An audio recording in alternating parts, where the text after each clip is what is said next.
আসসালামু আলাইকুম প্রিয় শিক্ষার্থীবৃন্দ, সবাইকে স্বাগতম আজকের আমাদের এই জ্যামিতি সিরিজে। আজকে আমরা আলোচনা করব কিভাবে একটা নির্দিষ্ট ত্রিভুজে পরিবৃত্ত অঙ্কন করা যায়। তাহলে চলো শুরু করা যাক। বলে রাখি যে এই সিরিজগুলো শুধুমাত্র নবম দশম শ্রেণী এবং এসএসসি 26 ব্যাচের জন্য। তোমরা যারা এবছর এসএসসি পরীক্ষা দেবে অথবা যারা এবার নবম শ্রেণী কিংবা দশম শ্রেণীতে অধ্যয়ন করছো, তোমাদের জন্য এই সম্পাদ্যগুলো। তাহলে চলো শুরু করা যাক। শুরুতে আমরা একটা নির্দিষ্ট ত্রিভুজ অঙ্কন করব। শুরুতে আমরা একটা নির্দিষ্ট ত্রিভুজ অঙ্কন করব। ত্রিভুজটা একটা নির্দিষ্ট মাপের হবে এবং তোমার পরীক্ষায় এই ত্রিভুজের বাহুগুলোর মান দেওয়া থাকবে। আমরা একটা নির্দিষ্ট ত্রিভুজ অঙ্কন করলাম। এবার আমরা এই ত্রিভুজের এই শীর্ষবিন্দুগুলোকে নামকরণ করব। এই শীর্ষবিন্দুর নাম এ, এই শীর্ষবিন্দুর নাম বি এবং এই শীর্ষবিন্দুর নাম হচ্ছে সি।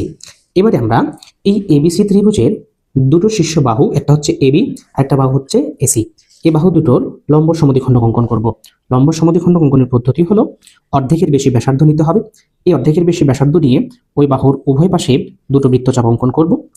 বিপরীত শীর্ষে কেন্দ্র করে আবার দুটো বৃত্তচাপ অঙ্কন করব এবং এই বৃত্তচাপগুলোকে খুব নিখুঁতভাবে আমরা সংযোগ করব বা যোগ করব।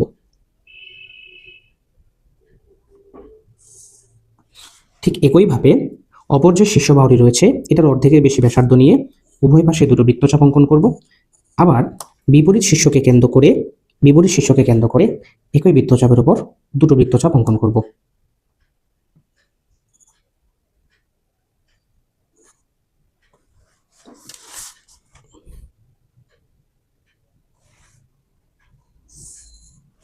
এই বৃত্তচাপ দ্বয় পরস্পর ও বিন্দুতে ছেদ করবে।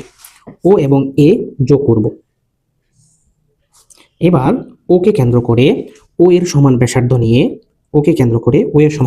নিয়ে একটি বৃত্ত অঙ্কন করব এবং এই বৃত্তটি তিনটি শীর্ষ দিয়ে অতিক্রম করবে। ঠিক একইভাবে এই তিনটি শীর্ষবিন্দু দিয়ে যাবে। যদি শীর্ষবিন্দু দিয়ে না যায় তাহলে আমাদের অঙ্কন পদ্ধতিতে কিছুটা ভুল থাকবে। যদি তিনটি শীর্ষবিন্দু দিয়ে যায় তাহলে আমাদের এই অঙ্কন পদ্ধতিটি সঠিক হয়েছে। ঠিক এইভাবে আমাদের পরিবৃত্ত অঙ্কন করতে হবে এবং খুব সুন্দর করে বিবরণ লিখতে হবে। ধন্যবাদ সবাইকে। আসসালামু আলাইকুম।